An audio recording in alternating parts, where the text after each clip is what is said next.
Morning everyone, we've got a lovely sunrise over there. It is a very windy day today, so Henry's out spraying at the moment, just getting one tank out, and I'm heading down to fill the boom spray with fuel and get it full of seed and fert, and then by the time that Chris gets out here, he'll be ready to roll.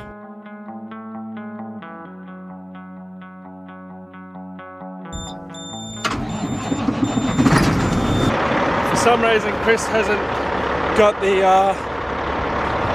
tractor all set up for me ready to fill up, so not sure why he didn't leave it ready to fill, but I gotta turn it now.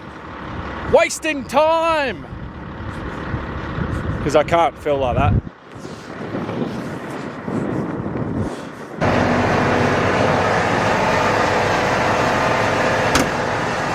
Alright, we are all turned and we are all ready to roll. I'll get my cone out and get filling.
Look at what a difference it's made speeding that auger up.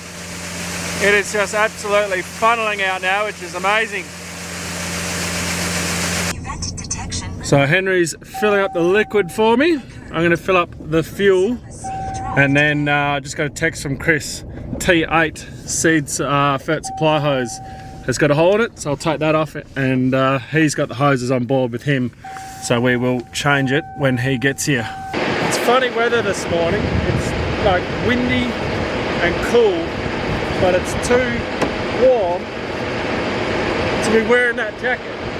It's probably going to be too cold to be wearing this bloody vest. But anyway, we'll get this filled up and roaring.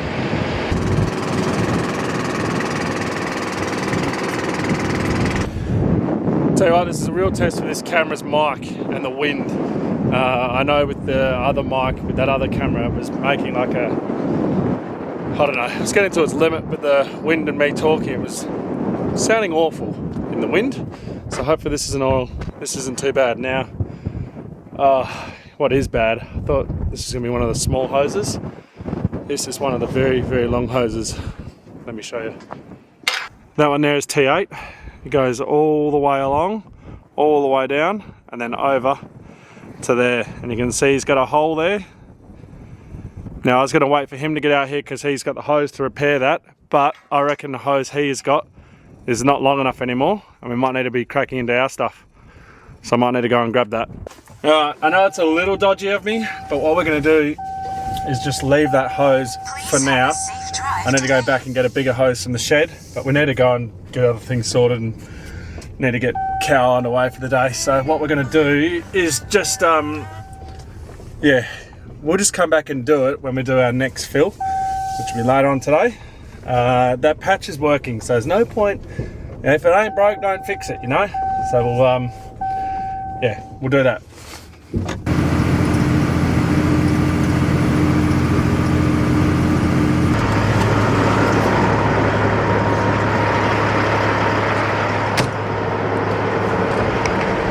I know what you're thinking, I've pulled up the wrong way and we're going normally the other way. We've got that over there at the moment, so we've had to do it this way.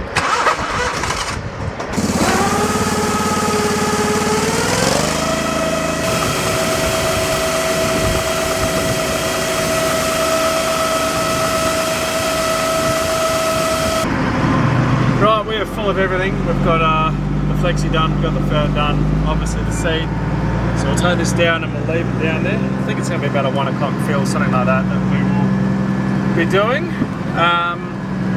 And then I've got Lindsay here with the bulldozer, so we've got to take some fuel down to him. He won't need it today, but because we're not here tomorrow, he'll need it tomorrow if he's here. Then we might go for a drive over the canola, show you guys the canola germination, and so I can see it myself. I haven't gone through Rhiannon yet, so I want to go and have a look at that. And then show you guys if I can find them the sliders, because I know that's definitely confused a few people, because obviously you guys have different names from wherever you are in the world. So yeah, that's sort of the loose plan at the moment.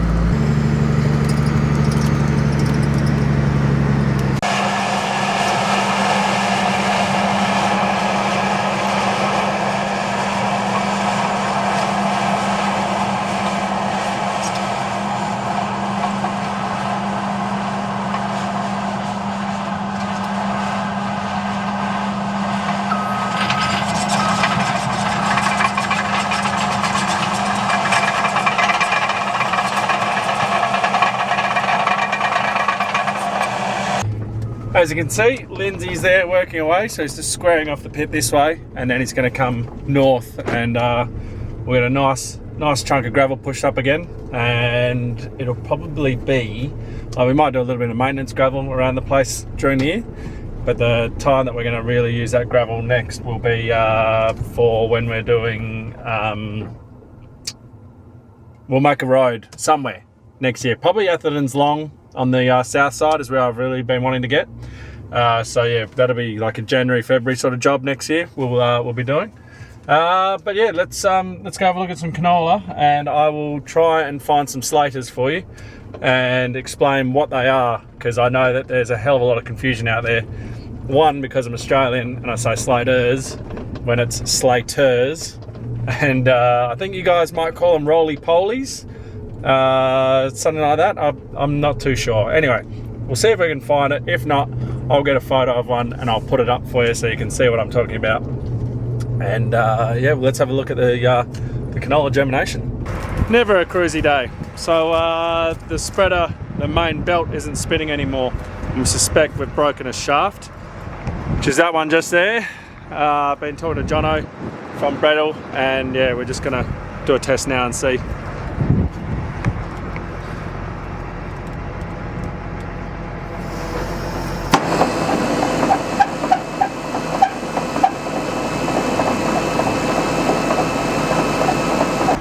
Okay, not ideal at all. By the sounds of it, the shaft is snapped that drives the roller. Yeah, I don't know. That's what Jono's telling me. So yeah, we've got to take that back to the shed. We need to slacken the belts off, take the idler roller out, then we should be able to take that whole thing out. It's gonna be an absolute pain, and it's full. So, you know, that's also fantastic. And when I say full, there's 5 ton on board. Right, so that sort of stopped me from going for a drive round, but we can have a quick look here at the canola. So you can see we've got a good strike rate of canola coming up, and you know, there's canola all around the place. We'll see if I can find some slaters. They are normally hide under stubble, like this. So we'll see if we can find any for you.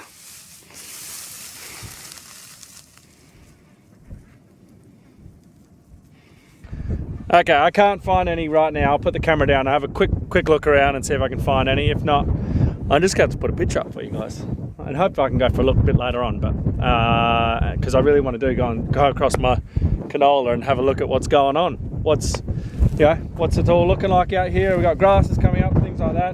But numbers do look pretty good, pretty promising right now.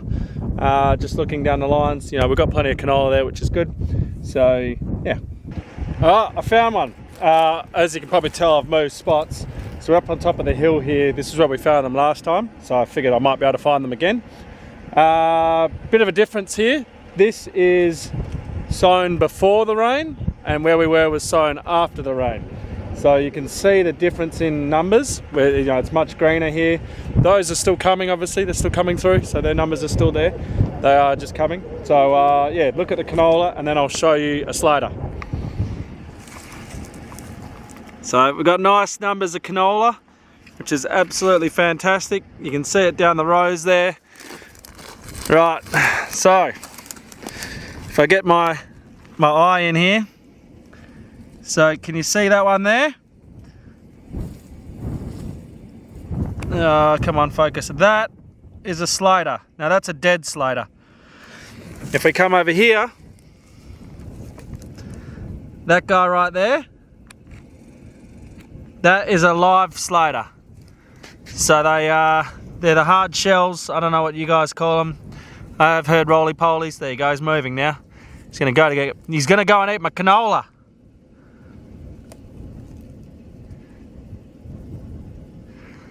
So that right there, that is a slater, and they will decimate a canola crop. Now they won't get this. I think I'm worrying too much with them at the moment.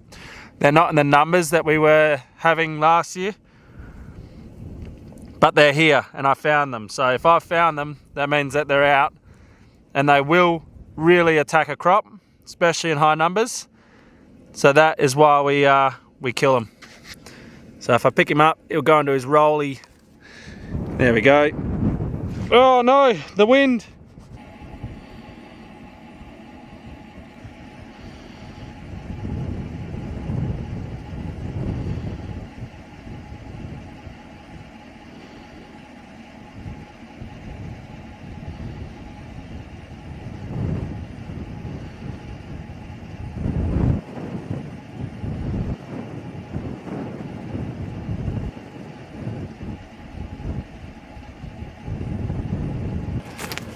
So there you go, guys. That is a slater, whatever you guys call them. I'm not sure. I'm sure you guys will all let me know in the comments what it is that you call them in your part of the world. But yeah, they will absolutely decimate a crop. So that's why we spread for them. Honestly, I do think that our canola is past the pressure of them at the moment, but yeah, the agronomist still reckons that we should spread for them, so we're spreading for them. But yeah, I guess we'll just see how we go now, because I don't know how long it's going to be to get this spreader back up and running, because there's only one shaft or whatever it is in Australia, well in WA, sorry. It's up north, so that's getting on freight today, and maybe we'll see it, I guess, Monday, because of the way freight works in Esperance. So yeah, I don't know. We'll get it apart. We'll do what we can to get it ready, and then as soon as it's ready to, as soon as we've got the new part, we should be able to just chuck it in and get roaring. Okay, so first off, we've got to measure these threads so that we make sure we get them the exact same again. Then we loosen this off and screw it. Obviously, we just got to screw it back that way, but obviously there's got to be a nut somewhere in there that's stopping us from screwing it. But we need to screw it to loosen that off, and then when that's loose, we can then take the idler roller off, or the tensioner roller, which is this one just here. And then once that's off, the belt is loose, and apparently we can then get that out. Don't ask me how we get that out, because I have no idea. We undo, I assume, that there. We undo this, so the bearing carrier holder, and then we should be able to just slide it out that way. I say should. Let's see what happens.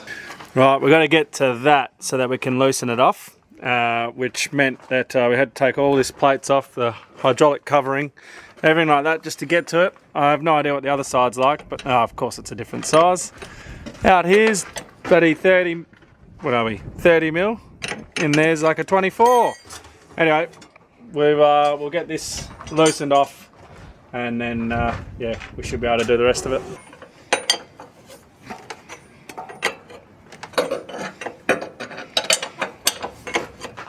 Just so you guys know, I was completely wrong about in there. There was enough tension on it that as soon as we undid this, it just loosened it straight off. So I didn't need to take all that stuff off just to get to it, which you live and you learn. Now you guys know if you have a bredal and you're going to do it next time. So up here we have, as you can see, the idler roller or the tension roller, which was in there, is now out.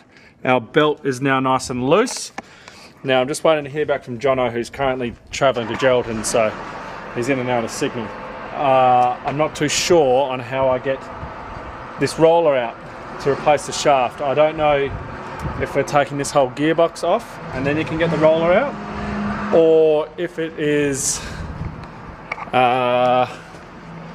just undo this side and then undo that side and then pull the roller out this way. So you can see there you got, so that's the other side of the roller.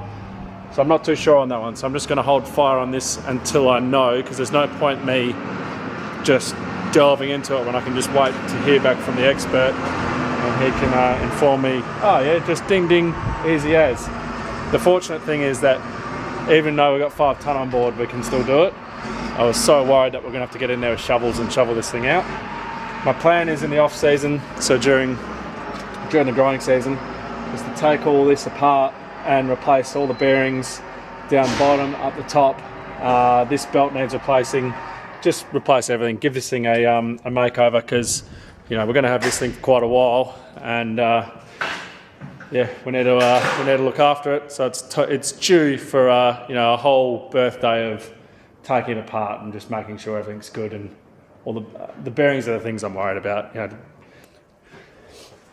Okay, because this model XE is one of the first, this is the retrofit kit. This isn't how bredal make them. This is how Australia redesigned it, and then bredal started making them like this. It's just been walloped on there with no consideration for anything, and we can't get the gearbox off, so we need this gearbox off to get the roller out. We had to take the hydro motor off the top. That was no worries, so then I could try and spin it and move it around. But it's hitting down here. So it's hitting here, I can't get it out at all. The only option we've got now is to maybe undo the roller itself, drop the roller down, and then hopefully that means that we can then tilt the roller or move the roller around, or yeah, somehow get it so then we can then pull this gearbox off, because yeah, we can't get it out otherwise. Alternatively, I don't know. He didn't say, but I don't know why we can't just pull it out that way. If it's sliding this way, surely we could just pull it out that way. Guess we're all about to find out. Also, I've got Chris, who's nearly empty, so I've got to go down and fill him in probably about 15-20 minutes, something like that, maybe half an hour. So I've got that to do as well. Everything's all happening at once. I'm leaving Cal. Cal's just gonna undo well, we've undone all the nuts, and I was working on the gearbox side, so it's just the bolts that we need to, because there's so much tension, it's so heavy, you can't just push them out, so you got to screw them out. It's in the worst possible position, let me tell you. So I've got one and a bit out, so he's just going to continue getting them out for me. As you can see, sort of covered in grease. Not ideal to be sitting in a car with grease all over me, but Chris is on his way back east now, so I need to fill him when he gets up to that end, and then after that I think he's only got like 12 runs to go, and then that's him done, which is good. And then means that everyone can knock off and have a break and have Saturday off, and then get back into it come Sunday. Now the unfortunate thing is this bloody roller or shaft or whatever it is, I'm not sure what's broken, isn't going to get here until Tuesday. So now I got slider baits sitting in that bloody thing until Tuesday. It's Friday today, obviously. I just hope that they don't set and then they just rock hard. That's my biggest concern.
full, ready to go. I was planning to fill this truck back up today, so fert and seed, and do liquid Sunday morning. But now that we're working on this damn spreader, I'm gonna leave it. We will fill it up Sunday morning. He's only got 12 runs to do, so I don't know how many hectares that is. Let's just say it's 40 hectares. So he's got plenty of hectares left on board for me to fill this up Sunday morning and get back to him. Now, one thing I was talking about, it might have been this morning, yesterday's video, I was worried about the puddle that was up here. And as you can see, there's no puddle anymore, which is good. So that's where we haven't managed to get our gravel to. We've got gravel everywhere else, but we haven't got gravel there. And we desperately need it there because that is, it gets soaking wet and full of water, and then you can't get something like this through. But it should be good. I should be able to get this through the whole time. The only thing is, I don't know if I'm going to be able to fill up there because it's a sand hill, then it goes into a clay base, like a clay basin where there's water on the other side. Up the top I'll be able to fill, that's hard ground, but everywhere else I won't. Anyway, we'll head back. Cal has got those bolts all but one out, so we should be able to just get back, drop it, hopefully pull it out. Just like that. If only. Right, I can't remember if I filmed any of this or not. I don't think I have. We've got it out. The gearbox sort of came and fell off. It snapped this bloody wire. There's no plug, so that was annoying. So we've got to replace the plug which goes in there, the sensor. This here is what drives it, so that sits in right there.